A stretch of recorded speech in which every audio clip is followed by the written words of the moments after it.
Bom dia a todos e todas, sejam bem-vindas, sejam bem-vindos à nossa live JUS, com um tema assim bem importante. A gente tem sido muito questionado esses dias sobre a Previdência, então quero também dar bom dia à Arlete, minha companheira aqui do Sindijus, nossa diretora. Bom dia, Arlete.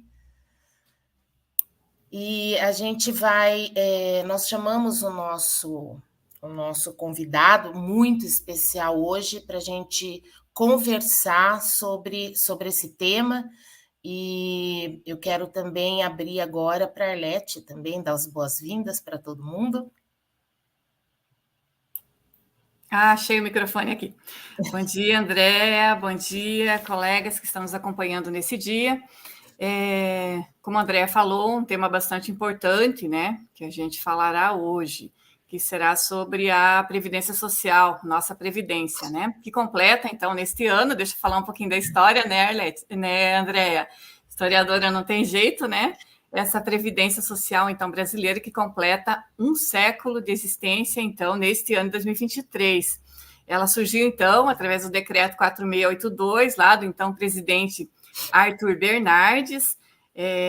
Claro, né, que não foi, assim, uma benesse do presidente da época, né? Teve muita luta, né? Ela não veio de graça, teve muita luta, então, e essa conquista se deve, então, à mobilização, a muitas greves, então, dos empregados, então, dos ferroviários, né? A categoria dos ferroviários que, na época, então, se uniram e viram, então, a necessidade da criação dessa previdência pública e social. Né? Então, ela assegurava, né, naquela época, aos ferroviários, então, com 50 anos de idade e 30 anos de serviço, previa benefícios, então, como desconto em remédios, socorro médico, né? E na época também a pensão por morte, né? Mas desses 100 anos para cá, a gente sabe que a Previdência Social teve muitas alterações, e é para falar dessas alterações, então, que a gente convidou aí o nosso convidado, né, de hoje, que vai falar para nós, e que a André vai apresentar para quem não o conhece.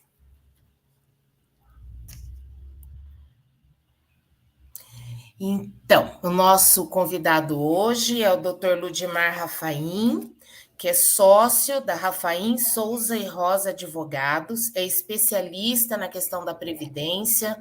Também temos o privilégio de tê-lo como nosso assessor jurídico aqui do Sindijus já há vários anos, vários de vocês já conhecem.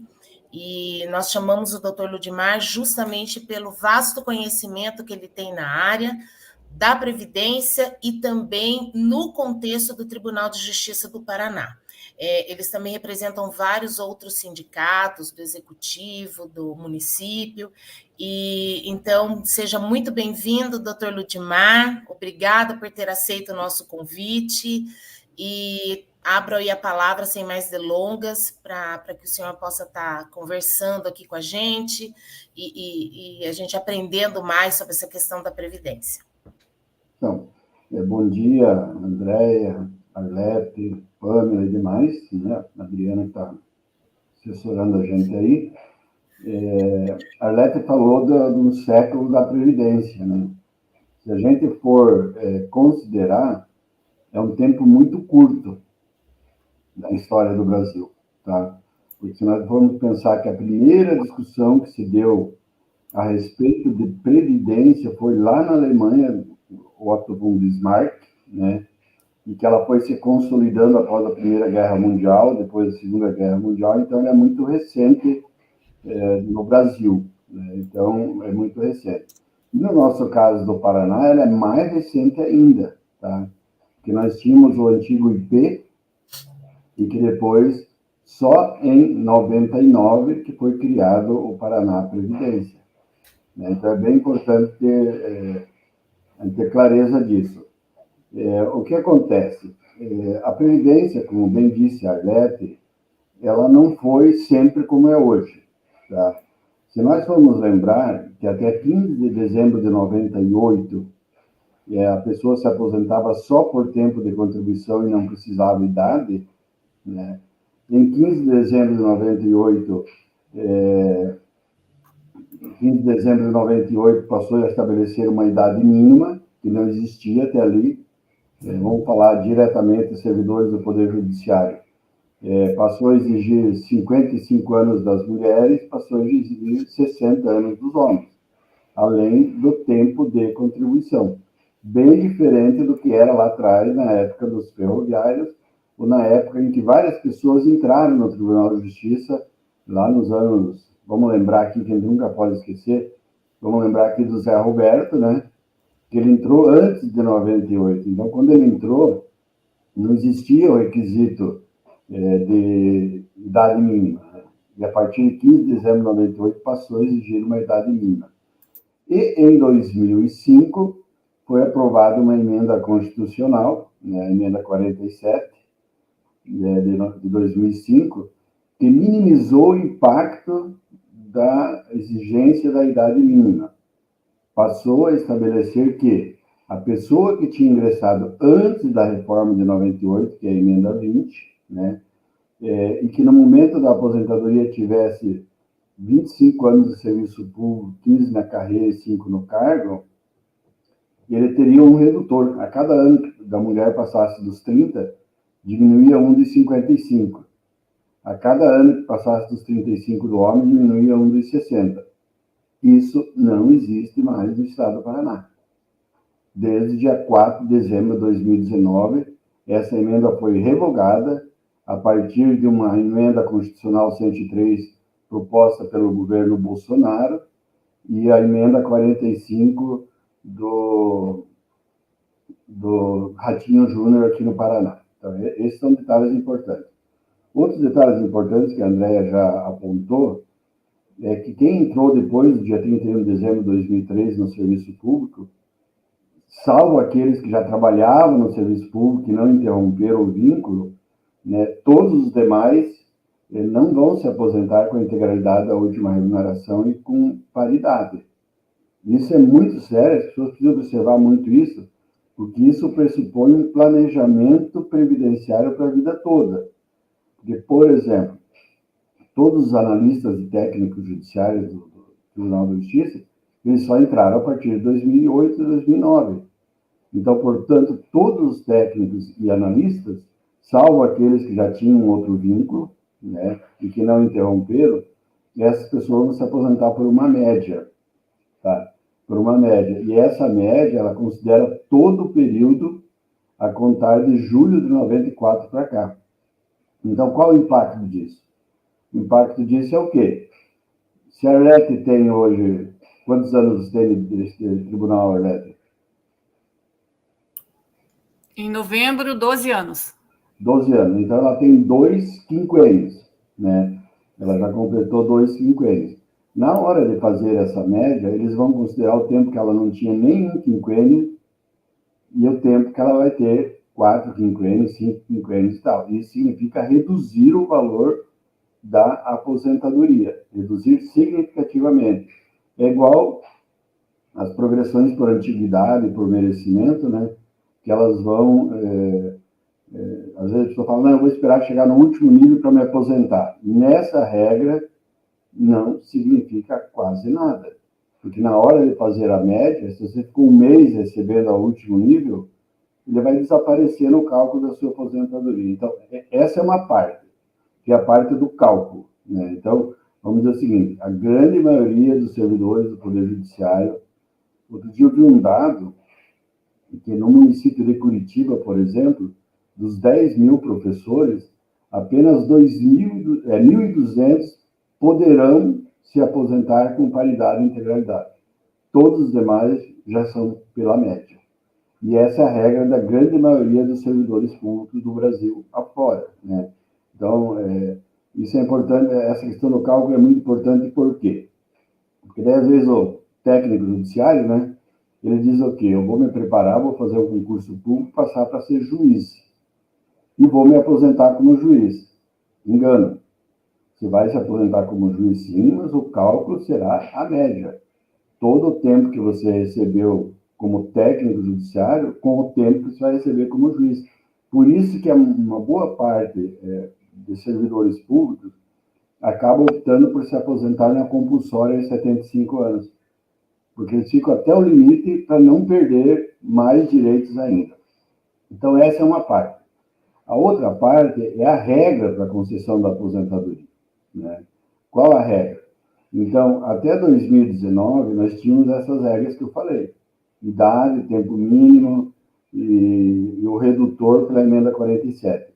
A partir do dia 4 de dezembro de 2019, que depois uma parte disso postergou para 10 de março de 2021, que é a data da Lei Complementar 233, aquilo que era até ali, o que aconteceu? Mudou totalmente também. Primeira coisa, deixou de existir a aposentadoria por tempo de contribuição. Então, hoje, como regra permanente, só existe a aposentadoria por idade. A mulher é 62, o homem é 65, 60% da média, com 25 anos de contribuição, importante dizer isso, 60% da média, mais 2% a cada ano de contribuição que ultrapassar 20 anos. Então, uma servidora que se aposenta com 25 anos, ela vai se aposentar com 70% da média. E, nesse caso, não foi aprovada nenhuma regra de transição. Então, as servidoras estavam esperando para se aposentar com 10 anos de contribuição por idade, às vezes faltava um dia, e agora vai ter que trabalhar 15 anos a mais. Porque a regra era 10 anos de contribuição e se aposentava por idade. Era proporcional, mas se aposentava. Agora, para você ter direito à aposentadoria, que ainda continua sendo proporcional, você precisa ter 25 anos de contribuição. Então, várias pessoas que até 4 de dezembro de 2019 se aposentavam por idade com 10 anos de contribuição, agora precisam de 25. Eu confirmei vários casos de pessoas que faltavam 2 dias para se aposentar e que agora vão trabalhar mais 15 anos. Tá? Então, essa é uma regra, a regra permanente. Então, todos os servidores que ingressaram depois de 4 de dezembro de 2019 estarão sujeitos a essa regra. E alguns, uma boa parte que entrou antes disso, também estará sujeito a essa regra, porque ele poderá não cumprir os requisitos de outras regras. Então, foram aprovadas 2 regras de transição para os servidores que tinham ingressado no serviço público. Então, vamos dizer assim, os últimos servidores convocados agora, os últimos servidores convocados agora, eles vão se aposentar por essa regra permanente. Eles não têm outra opção. Mas para quem entrou até o dia 4 de dezembro de 2019, vou usar o exemplo aqui da Andréia e da Arlete, que estão aqui, elas poderão usar de uma das regras de transição. Uma das regras de transição é a regra do chamado tempo adicional. Então, a pessoa que trabalhar o dobro do tempo que estava faltando em 4 de dezembro de 2019, ela trabalhando o dobro, vamos supor, faltava 2 anos, ela trabalhando 4 anos, a mulher pode se aposentar aos 57 e o homem aos 60. Então, por quê? Porque é 62, 65, né? Então, há um redutor para aqueles que trabalharem o dobro do tempo que estava faltando. Então, essa é uma regra, né?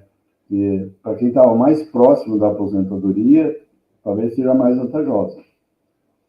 E a outra regra é a regra dos pontos, que a gente chama. Então, o que significa? Hoje, né, em 2023, já não é mais 55 anos para as mulheres, já é 57 para as mulheres. Não é mais 60 para os homens, já é 62 para os homens, para essa regra de transição. Porque a emenda 45 disse que em janeiro de 2020 aumentaria 1 ano na idade e em 2022 mais 1 ano. E aí tem uma segunda parte. Então, a pessoa precisa ter os 30 anos de contribuição. Pegar o exemplo de uma mulher. Ela precisa ter os 30, que é a maioria do Tribunal de Justiça. Falei que ia aparecer aqui. 30 anos de contribuição, 57 anos de idade, e a soma da idade e tempo de contribuição para a mulher em 2019 já era 86 pontos. E a partir do ano seguinte, foi aumentando 1 ponto por ano. Então, hoje, nós já estamos em 90 pontos para as mulheres. Então, uma mulher que tenha só 30 anos de contribuição, ela precisa ter 60 anos de idade. Se ela tiver, vamos dizer assim, 33 anos de contribuição, ela precisará ter 57 anos de idade. Para os homens, a mesma coisa. A diferença é que, ao invés de ser 86 pontos lá em 2019, era 96. E vem aumentando a cada ano mais 1 ponto, que significa que nós já estamos em 100 pontos para os homens também. Então, isso significa o quê? Significa retardar significativamente. Eu atendi uma oficial de justiça que ela, por conta de alguns dias, vai ter que trabalhar mais 6 anos, por conta dessa regra, né? E aí, quem que são os mais prejudicados? Os mais prejudicados são as mulheres, que tiveram aumentado a sua idade desproporcional em relação aos homens, né? Tiveram aumentado a idade mínima. São as mulheres também que, vamos dizer assim, não só as mulheres, mas vamos falar as pessoas mais pobres, que tiveram que começar a trabalhar mais cedo, né? Vão trabalhar muito mais para se aposentar. E várias outras mudanças ocorreram nesse período, né? O que acontece? Por exemplo, aposentadoria por invalidez. Até dezembro de 2019, os portadores de doenças graves, incuráveis e acidentes de trabalho se aposentavam integralmente por invalidez. Hoje é só acidente de trabalho e pode ser a integralidade da média. Nos outros casos, mesmo que a pessoa tenha um câncer, tenha uma cardiopatia grave, que antes estava no rol das doenças, ele vai se aposentar pela média e proporcional ao tempo de contribuição. Esse é um outro elemento importante. E outra questão bastante importante, que abrange significativamente os servidores do Poder Judiciário, é a questão da pensão por morte. Até 4 de dezembro de 2019, a pensão por morte era vitalícia. Então, a pessoa gerava uma pensão, era para a vida inteira. Era a integralidade da aposentadoria que o gerador da pensão recebia, ou a integralidade do vencimento que ele recebia em atividade. E isso mudou assustadoramente. Primeiro, o que significa? Primeiro, que não é mais vitalícia. Ela só é vitalícia se o pensionista tiver 44 anos no momento da geração da pensão. Por exemplo, se o pensionista tiver 18 anos, vamos considerar uma infelicidade assim, ele vai ter 3 anos de pensão, né? Então, só para vocês terem uma ideia. Então, essa é a primeira coisa. Segunda coisa, ela não é integral mais. A pensão é 50% do vencimento, a média, né, do vencimento do gerador da pensão, mais 10% para cada dependente. Né? Nós já tivemos casos, e a viúva é considerado independente, então começa com 60%. A cada um dependente a mais, é mais 10%, com uma diferença. Quando esse dependente, em tese, deixa de ser dependente, ou que atinge a maioridade, alguma coisa assim, esse valor não reverte mais para o viúvo, para a viúva. Então, ao final, a viúva terá uma pensão de 60% daquilo que recebia o aposentado que gerou a pensão, ou o servidor que estava em atividade ainda, 60% do seu vencimento. Isso tudo considerando a média. Isso considerando aquilo que seria a aposentadoria por invalidez. Então, esse é outro elemento importantíssimo. E tem mais um elemento. Nós temos vários servidores e servidores. E essas regras, antes que alguém fale, eu sempre faço questão de ressaltar isso, essas regras se aplicam também aos magistrados, tá? Então, não, o juiz não sofreu as consequências. Sim, o juiz, desde 2003, passou a ser calculado pela média, desde 2019 passou a ser observadas essas regras, né? Então, isso é o que está colocado. E aí tem um outro elemento. nós sabemos que há várias pessoas que são aposentadas e também acumulam uma pensão. Não é raro isso, né? Até 4 de dezembro de 2019, a pessoa tinha aposentadoria integral e a pessoa tinha a pensão integral. A partir de 4 de dezembro de 2019 para cá, não é mais integral. Você vai ter que escolher um dos benefícios para ser integral.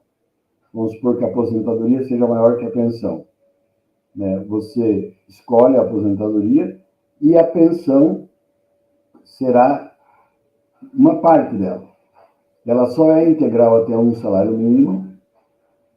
A partir de um salário mínimo é 10% a mais a cada salário mínimo. Então, para a pessoa ter direito vamos dizer assim, a ter direito, e mais 10% a partir dali para frente. Então, assim, para uma pessoa ter uma pensão de 4 salários mínimos, o gerador da pensão deveria estar ganhando 14 salários mínimos. Porque é 100% do primeiro salário mínimo, 60% do segundo, 40% do terceiro e 20% do quarto salário mínimo. Dali para frente, 10% a cada salário mínimo. Então, se você pensar que 4 salários mínimos gera para você uma pensão de 2 salários mínimos, 2,2, para você ter uma pensão de 3 salários mínimos, terá que ter mais 10 salários mínimos do gerador da pensão. Então, por isso que eu falo que significa 14 salários mínimos. Né? Então, são essas questões. A aposentadoria especial, que é em razão dos agentes insalubres e perigosos, também mudou. Mudou para ser exigido uma idade mínima, coisa que não existia até 4 de dezembro de 2019. Então, bom, para a gente fazer uma conclusão disso tudo. Se nós considerarmos, primeiro, o servidor tem que entender isso, tem que saber disso, porque ele vai planejar a vida dele a partir dali. Inclusive, alguns servidores que às vezes mudam de cargo e vão se aposentar no novo cargo. E tem que ficar pelo menos 5 anos no novo cargo. Então, às vezes, a pessoa, vou mudar de cargo e vou me aposentar. Não vai acontecer isso. Vai ter que ficar pelo menos 5 anos no cargo. Essa é a primeira questão. A segunda questão, que me parece muito importante, no começo eu estava falando ali a respeito de database, né, antes de entrar ao vivo, mas o parcelamento do reajuste feito pelo Tribunal de Justiça, ele tem um impacto significativo na aposentadoria dos servidores. Porque ela será calculada mês a mês daqueles que vão se aposentar pela média. Então, esses meses que a pessoa não recebeu o reajuste da database, vai impactar na média. A sonhada isonomia, buscada, perseguida, isonomia, quanto mais ela demorar para acontecer, menor será o valor da aposentadoria dos novos servidores. E o pessoal da isonomia são praticamente todas as pessoas que entraram depois de 2003, então eles vão se aposentar pela média. Então, o atraso no pagamento vai significar isso. Né?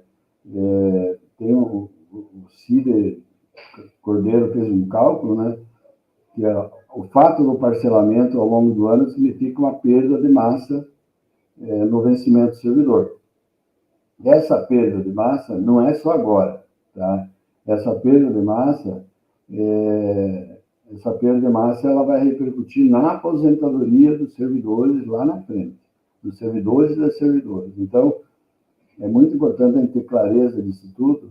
Primeiro, ter clareza das regras, para a gente não imaginar, porque até lá em 98, a pessoa entrava no serviço público e sabia o seguinte, eu vou me aposentar com 30 anos, vou me aposentar com 35 anos, vou me aposentar com base na última remuneração.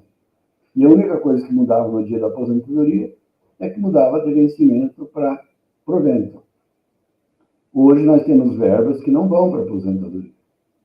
Por exemplo, os técnicos judiciários que recebem indenização de transporte, os oficiais de justiça, não vai para a aposentadoria. Né? E há outras verbas que as pessoas recebem que não vão para a aposentadoria.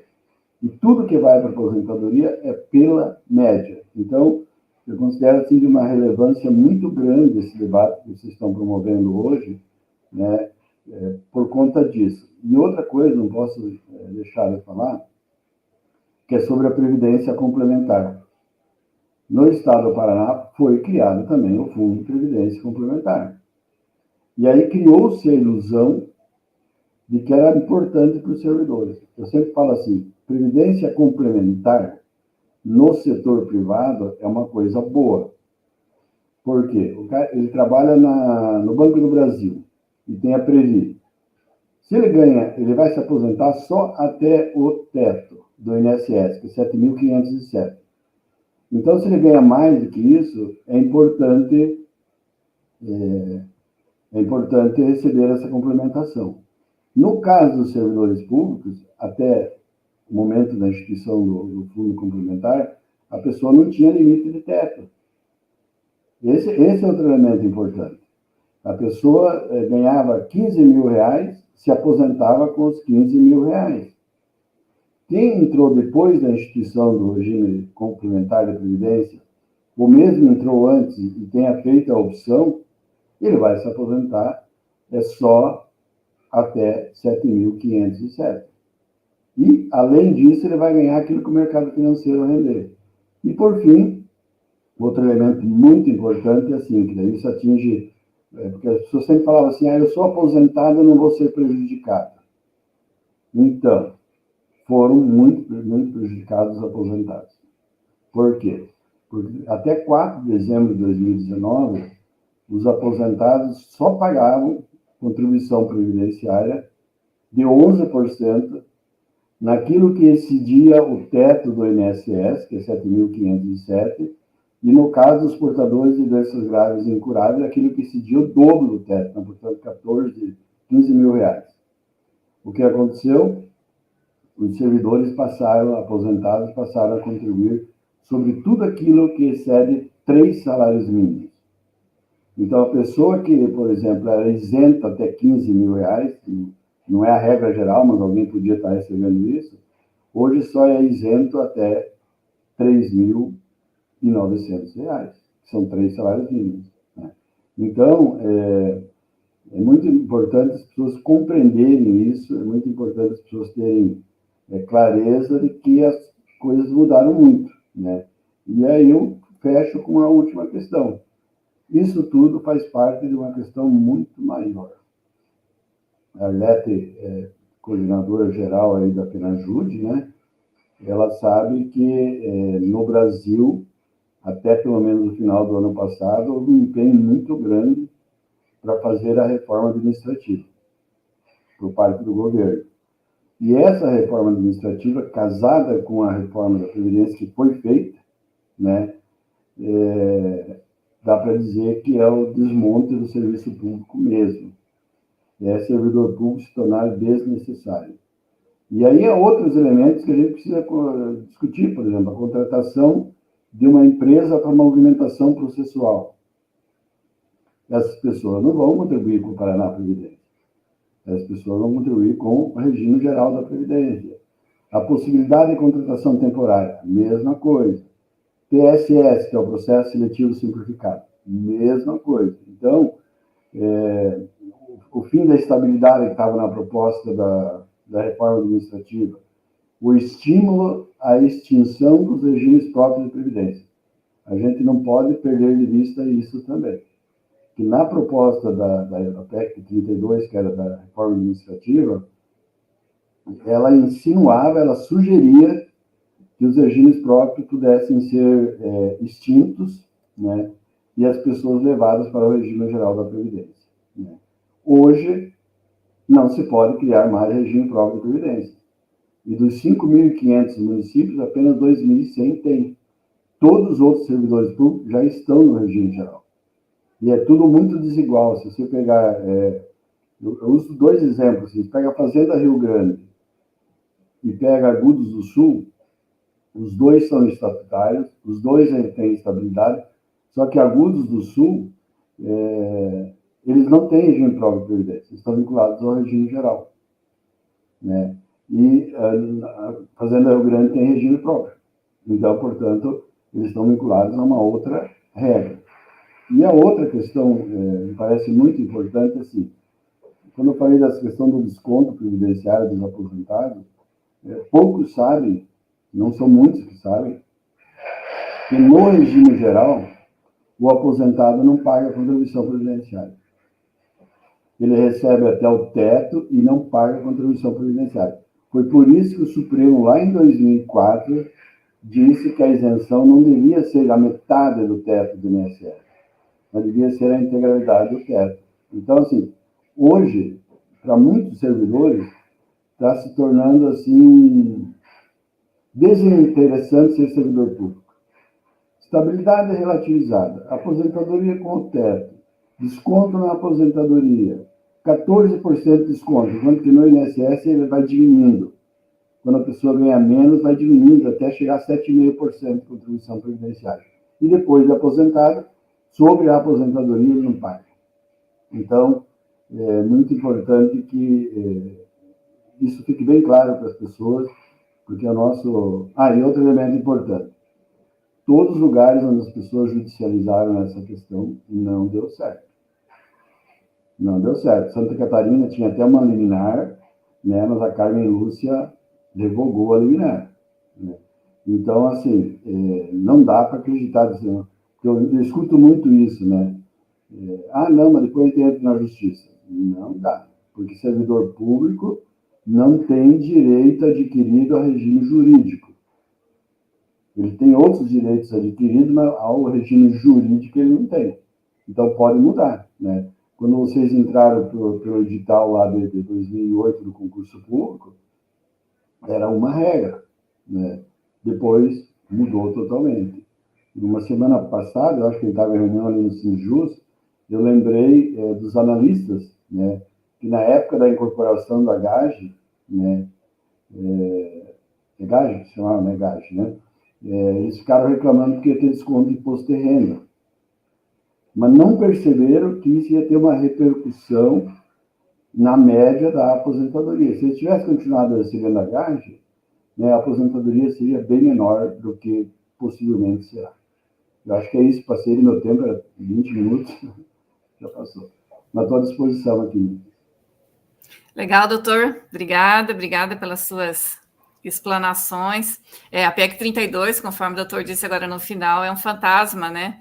A gente lutou até agora, conseguiu segurar, né? Mas certeza que vai nos assombrar aí por muitos anos ainda, né? O doutor fez muitos alertas, né, com relação a essas contra-reformas, né, que têm acontecido ultimamente, que só pioram aí a vida do cidadão realmente, né?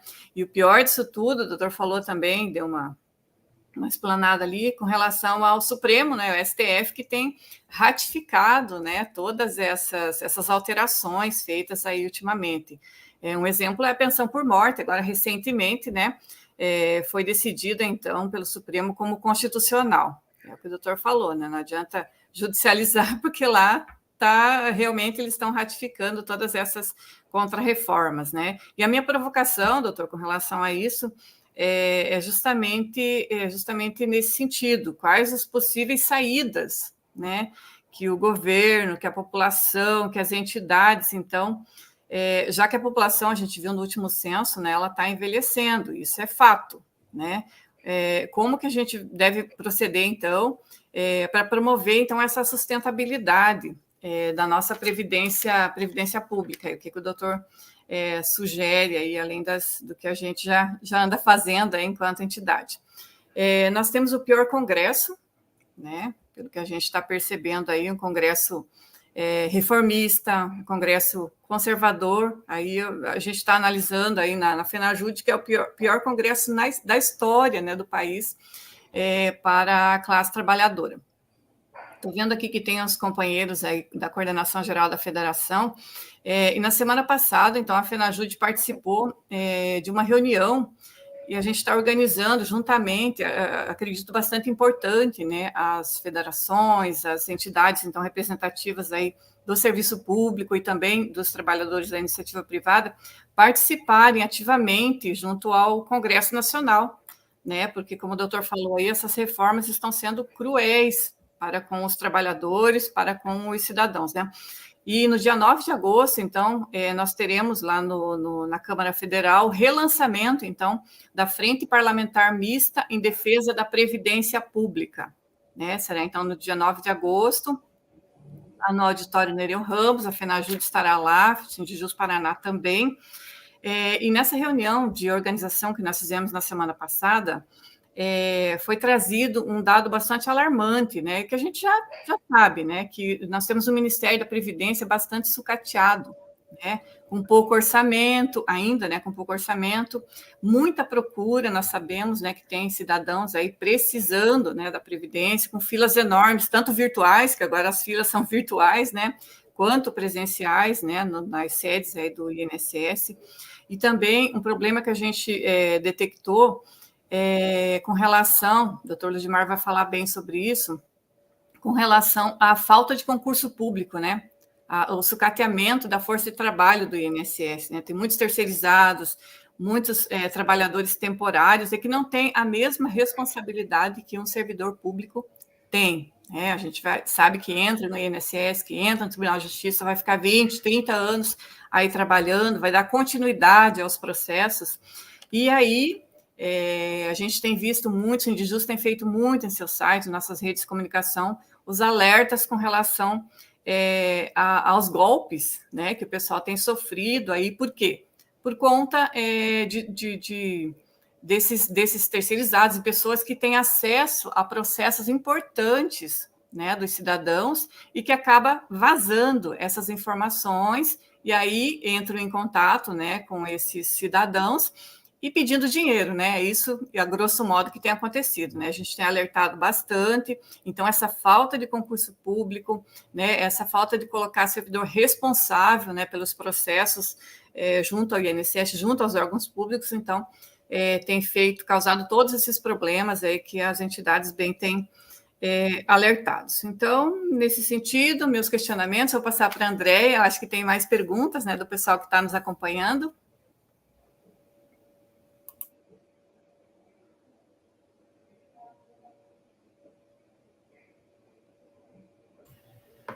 Microfone fechado. Obrigada, Arlete, obrigada, doutor Ludimar, sempre brilhante aí nas suas explanações. Eu quero, antes de fazer as perguntas, só fazer uma saudação aí, então, ao Alexandre Santos, nosso companheiro aí da FENAJUDE, coordenador geral, junto com a Arlete, né? Obrigada, Alexandre, pela participação. Temos aqui também o Hugo Miranda, Tatiane Domingues, nossa servidora, Amaro Cândido, Chico Cuia, Laurindo, o Alexandre, né? O Rodrigo Agapito, a Rose, sejam bem-vindos, a Márcia Cavaleiro, bastante gente, Paulo Roberto Cleto, o Harry também está acompanhando, Fernando Batagim, Clarice, Marcha Leque, Maxwell Oliveira, muito obrigada pela participação de vocês. A gente, essa questão da Previdência, realmente, só lembrando da extensa luta que nós fizemos a nível estadual, a nível federal, inclusive a luta pela Previdência nos rendeu o Beto Richa colocando toda a polícia, até a polícia florestal, em cima dos servidores, do judiciário, do executivo.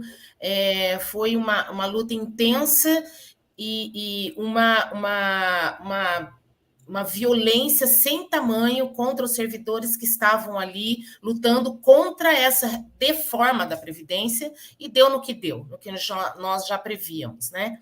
E então eu quero adiantar que, assim como a Arlete falou, a PEC 32 está viva ainda, né? E o Alexandre até pontuou aqui desse problema ali do Congresso, do Lira, que usa isso como um instrumento de chantagem, né? E é verdade. Então, a gente tem que ter os olhos bem atentos, que esse Congresso, também concordo, Arlete, acho que é o pior da história. Bom, vamos lá, as perguntas. Nós temos aqui, deixa eu voltar. Eu estou vendo as perguntas aqui, André. Tá com as perguntas, doutor Ludimar? Se quiser, tá. Posso ir direto nelas. Tá bom, então. Aí o senhor lê para o povo também, para o povo que está no chat e está acompanhando. E eu tenho umas outras. O senhor quer responder essas e depois eu passo as que mandaram no WhatsApp? Tá Pode ser. Então, primeiro, destacando aí a fala da Arlete, né, no sentido de que a questão é muito maior do que aquilo que a gente imagina, né? Embora o governo federal tenha autorizado agora concurso público para o regime geral da Previdência, né, mas nós sabemos que a fila hoje não é só virtual, ela é nacional, né? Então, eu tive um pedido de aposentadoria que foi protocolado, e quem decidiu foi um funcionário lá de Pernambuco, e aqui de Curitiba, né? Então, eles falam, chama Fila Brasil, né? Porque são milhares de pessoas esperando a aposentadoria. Então, essa é a questão importante. A grande saída, Arlete, para isso tudo seria revogar a emenda 103. Se ela for revogada, a emenda 103, aí todas as reformas estaduais e municipais caem por terra também. Tá? Eu acho que a simples revogação está fora de cenário, minha opinião. Né? Por quê? Porque não é porque o governo quer ou não quer, é porque o mercado financeiro quer que seja feito assim, né? E aí você falou do Lira, ele é um representante desse setor, né? Assim como outros ali mais. Nós fizemos um trabalho, elaboramos uma petição online, inclusive, que está coletando assinaturas, não sei porque não foi tanta gente que aderiu, mas o deputado federal Tadeu Venere, ele levou um documento para o grupo de transição da Previdência, que era o Pimentel, e levou também para o atual ministro da Previdência, que é o Carlos Lupe, né? Então, assim, o que está sendo feito em nível nacional, eu acho que a Penajude aí tem muita importância nisso, é, no mínimo, restabelecer as regras de transição. Você estabelece as regras de transição lá da emenda 41, da 47, da emenda 20, que já abreviaria muito o sofrimento dos servidores públicos. Tá? Então, essa é a questão. Outra questão que está ali no chat é o seguinte: nós teremos que optar pelo regime próprio complementar de previdência os atuais servidores? Não. Aqueles que ingressaram antes da criação do fundo complementar não precisam optar. E eu, inclusive, desaconselho a optar, né? Agora, os que ingressaram depois, eles não têm essa opção. Eles podem simplesmente sair do regime complementar. Eles podem, eles não são obrigados a ficar. Tá? Mas daí receberão até o teto do regime geral da Previdência. A vinculação dos servidores estatutários ao Paraná Previdência, ela é compulsória. Tá? Então, todo lugar onde tem regime próprio de Previdência, os servidores não podem fazer a opção para ir para o regime geral, para uma previdência privada, ou coisa parecida. Ele vamos dizer assim, é inscrito obrigatoriamente no regime próprio de Previdência. Assim é no Paraná Previdência, assim é no IPMC de Curitiba, assim é de Cascavel, de Guarapuava, de Araucária, de Fazenda Rio Grande, todo lugar que tem regime próprio, as pessoas são automaticamente inscritas. A diferença é essa, que quem ingressou depois do fundo complementar não se aposentará com valor acima do teto do regime geral da Previdência. E alguém perguntou ali assim: eu era cargo comissionado em 2002, e aí fiz concurso público em 2005. Quando a pessoa era cargo comissionado, ele era vinculado ao regime geral da Previdência.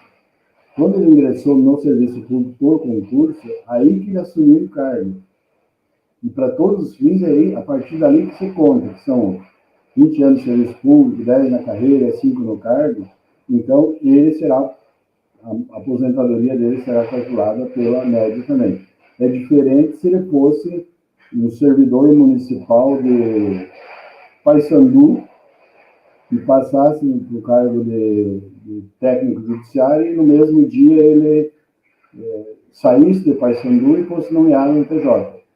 Daí, se ele tinha entrado antes de 2003, ele teria direito, então, ainda poderia ter direito à aposentadoria integral. Porque para quem entrou antes de 2003, apesar de todas as mudanças nas regras, ainda é possível que ele tenha direito à aposentadoria integral. Então, esse é o cenário que está colocado ali.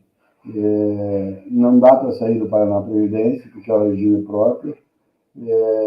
A pessoa que tem 48 anos e 15 anos de contribuição, deixa eu achar aqui, 15 anos de contribuição no setor privado e 13 no TJ. Isso dá 13, 15, 28 anos, isso, né? 28 anos.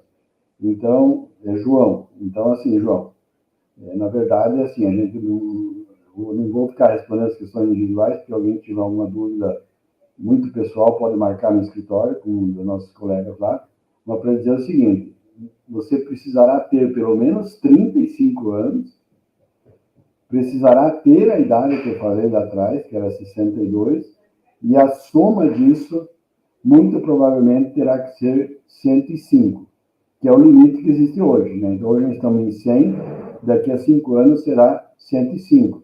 Você vai completar 35 anos depois daqui de 5 anos.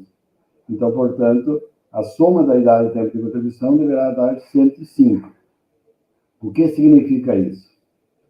Some 35 anos de contribuição e veja qual a idade que se precisará ter para se aposentar com 105 pontos.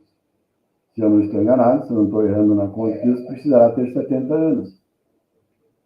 Esse é um detalhe importante. Outro detalhe importante também, que eu acabei não falando, porque a gente vai lembrando e tal, assim, para uma pessoa hoje que ingressou depois da reforma da Previdência ter direito a 100% da média, ela precisa contribuir durante 40 anos. Não está escrito em lugar nenhum isso, mas assim, se você considerar que um servidor com 25 anos chega a 70, para ele chegar a 100, 2% a cada ano, ele precisa ter mais 15 anos de contribuição.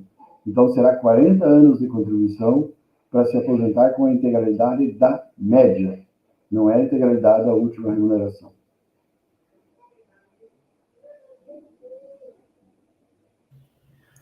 Doutor, tenho duas perguntas. Uma que uma servidora já havia me feito na visita, que é o seguinte: ela entrou antes de entrar no tribunal, ela trabalhou fora do serviço público e pediu para anexar esse tempo no tribunal.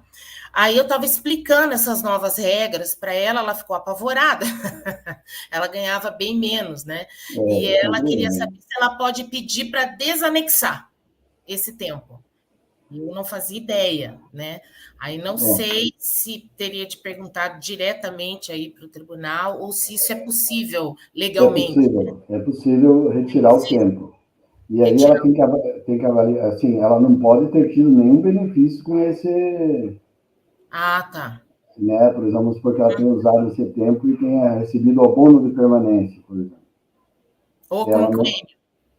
Não, mas quinquênio da iniciativa privada não conta. Não pode, né? Verdade. Então, assim, ela pode tirar, ela não pode ter tido nenhum benefício, e mesmo que ela quisesse hoje devolver o valor que ela tinha recebido, ela não pode, depois da emenda 103, e da reforma do Estado. Então, ela pode retirar, e é um planejamento que ela tem que fazer.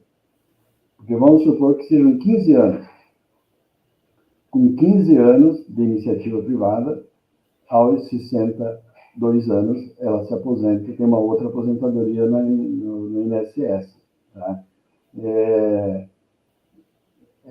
Essa é a primeira questão. O segundo que ela tem que avaliar é porque isso vai repercutir na média da aposentadoria dela. Então, vai contar para fins de aposentadoria, vai contar o tempo, perfeito, mas vai repercutir na média também, porque a média toda está sendo feita a partir de julho de 94 para cá. Tá. A outro questionamento também dela foi o seguinte, dela não, foi uma outra servidora.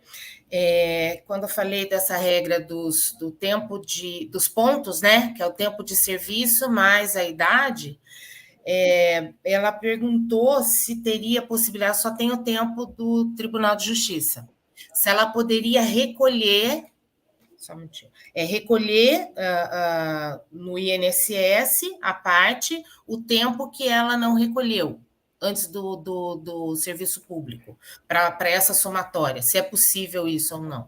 Então, no INSS, a única hipótese que se pode fazer recolhimento retroativo Vamos pegar o exemplo de um médico que fez residência e não contribuiu. Ele pode porque ele tinha uma atividade remunerada. Se não tinha uma atividade remunerada, ela não pode recolher como facultativo, retroativo. Entendi. Então, não tem como. Ela vai, se ela tinha uma atividade remunerada, vamos supor que ela trabalhava em uma empresa e não foi recolhido, ou ela tinha uma microempresa e não foi recolhido, o INSS aceita o recolhimento retroativo, mas só nessas hipóteses. Ah, tá. Se ela trabalhou remunerado, mas só não teve o recolhimento, né? Exatamente. Tanto como microempresária, como contratada. Exatamente. Vamos Tá, supor que ela trabalhou e não assinaram a carteira dela. tá, Ela prova que trabalhou e pode recolher retroativo. certo. Uma outra coisa importante, doutora, é só uma pergunta minha, é a questão do acidente de trabalho, aposentadoria por acidente de trabalho. Como funcionaria para configurar esse acidente de trabalho? Por que eu faço essa pergunta?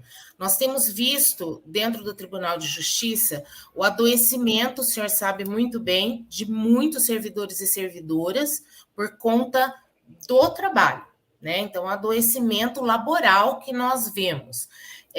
Mas muitas vezes não é reconhecido pelo Tribunal de Justiça. Por exemplo, durante a pandemia, né? Nós fizemos até um pedido, muitos adoeceram trabalhando, oficiais de justiça, pessoal do psicossocial, que não ficou em teletrabalho e acabou pegando Covid, adoeceu, enfim. O tribunal não reconheceu. E aí tem um grande problema nessa questão do adoecimento laboral, que é o nexo causal, né? Como é que tem essa possibilidade? Como é que a gente pode comprovar? Como é que a gente poderia agir nesse sentido?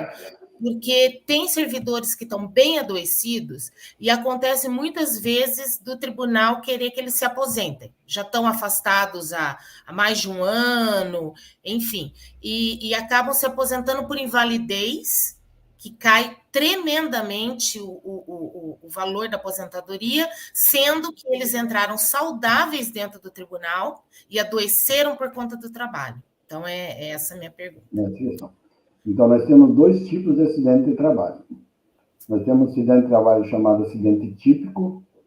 Vamos supor, você está trabalhando aí no seu local de trabalho e cai uma lâmpada na tua cabeça, cai um lustre na tua cabeça e você se machuca. Esse é o acidente típico. Aí nós temos acidentes atípicos, né? Que são e também o acidente de percurso, né? Esse é um detalhe importante. A pessoa precisa saber que se ela sofrer um acidente indo ou voltando do trabalho, desde que seja pelo caminho habitual, né? Não dá para eu vou dar uma paradinha ali, jogar uma sinuca e tal, e me acidente. Não. Daí descaracteriza. Mas o acidente de percurso é também acidente de trabalho.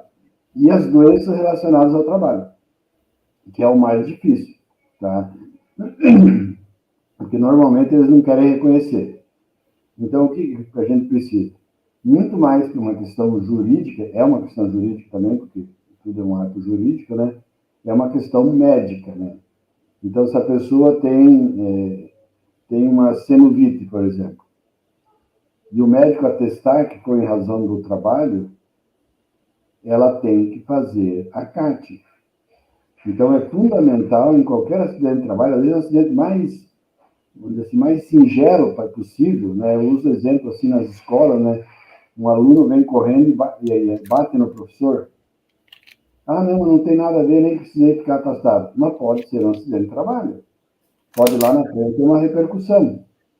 Então, é fundamental fazer a CAT, né? Comunicação de acidente de trabalho. Quem que faz? A chefia imediata faz, o delegado de polícia pode fazer, o membro do Ministério Público pode fazer, qualquer outro médico pode fazer e, na iniciativa privada, no campo, tem um campo para o sindicato fazer.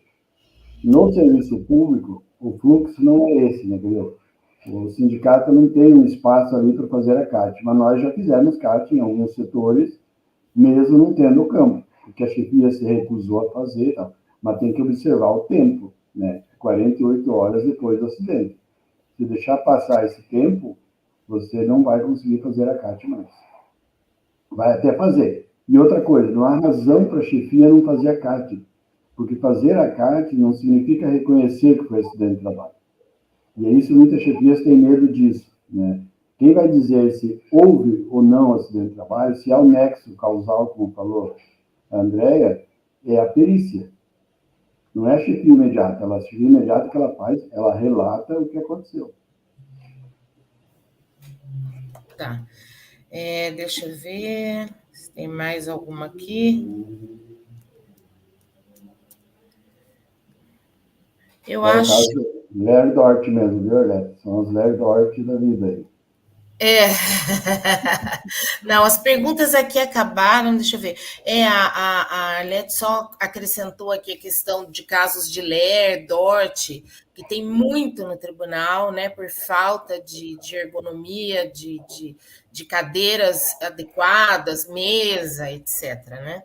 Acho que a gente tem que começar a orientar melhor os servidores e até aproveitar a live para dizer para vocês, servidores e servidoras, que acontecendo qualquer caso relacionado a isso, nos procurem. Em caso de dúvida, fale com a gente, telefone, mande e-mail, WhatsApp, principalmente por conta desse prazo que o doutor Ludimar falou, de 48 horas, né? Bem, bem importante. Eu quero passar então para o doutor Ludimar, para as considerações finais dele, e a gente vai encerrando. Então, só reforçando isso, André e Arlete, né, que a importância, porque o adoecimento hoje tem sido de várias formas, né, não é só adoecimento físico, né, e aí a gente tem que estar atento para essas coisas também. Então, relembrando que as pessoas primeiro precisam compreender o que é a nova regra previdenciária. Quando a André e a Arlete entraram no serviço público, era uma regra. Há 4 anos atrás, menos de 4 anos atrás, mudou tudo isso, né? Então, a pessoa precisa compreender isso para planejar a sua vida, né? Precisam... e essa questão, que foi bem no finalzinho que a gente acabou falando, é essa questão do acidente de trabalho, né? Então, assim, o acidente de trabalho típico, você sabe o dia que aconteceu. Vamos supor que agora acontecesse um acidente, teria 48 horas.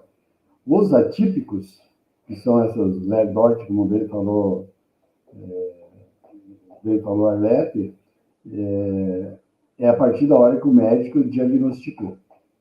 Então, você foi no médico e ele falou que você tinha uma LER, lesão por esforço repetitivo em razão do trabalho, né? Você tem 48 horas a partir daquele momento que ele diagnosticou para fazer a CAT. Então é isso, eu acho que me parece que é bem proveitosa a nossa conversa aqui, e a gente está sempre à disposição. Quem tiver casos individuais, liga para o escritório, a Pâmela colocou ali o telefone e tudo, marca um atendimento. Hoje os atendimentos têm sido quase 100% online, né? E aí a gente vai estar orientando. É ótimo. Ou eu, a doutora Andressa, a doutora Raquel, e tudo mais. E outra coisa também que a gente não pode esquecer é que o adoecimento das pessoas no Tribunal de Justiça tem levado os servidores a não conseguirem desempenhar todas as suas funções. Vamos pegar o oficial da Justiça que não consegue cumprir todos os mandatos. O que o Tribunal de Justiça tem feito? Não tenho receio nenhum em falar isso, mas como regra geral é isso.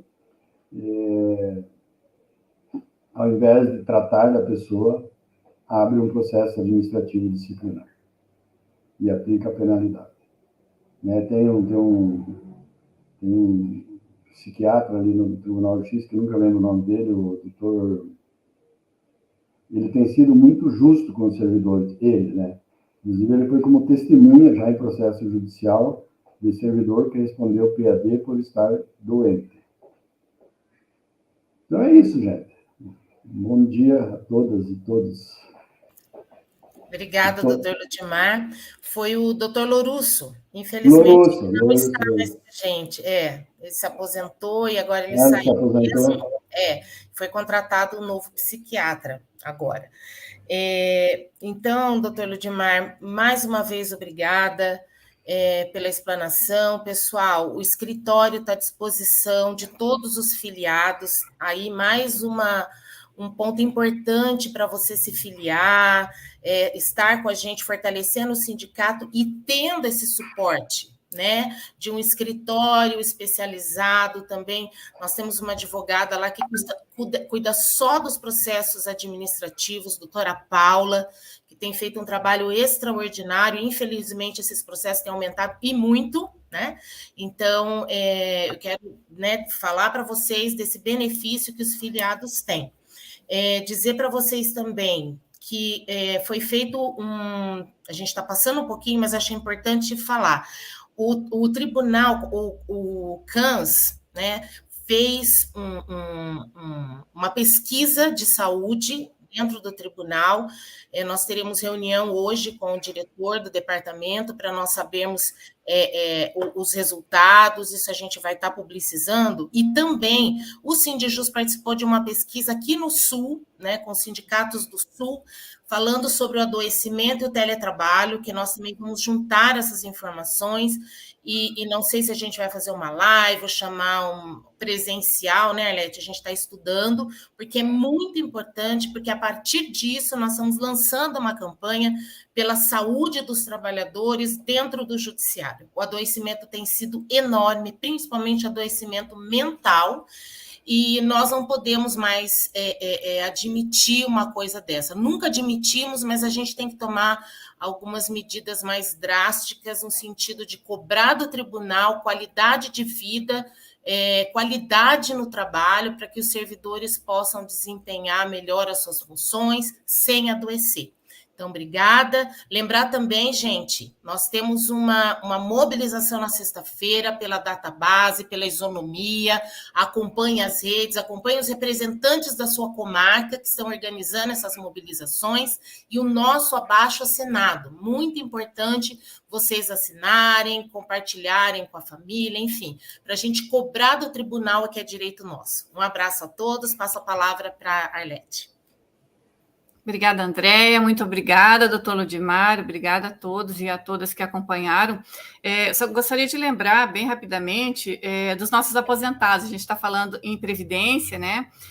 E a FENAJUDE está na luta, então, junto ao nosso Congresso Nacional, pela aprovação da PEC 555 de 2006. Então, essa PEC, ela acaba com a cobrança da contribuição previdenciária dos servidores públicos. Aqui fala inativos, mas a gente sabe que servidor público aposentado não é inativo, ele continua na luta, e nós temos muitos filiados, né, ao Sindijus, que estão sempre com a gente nas atividades.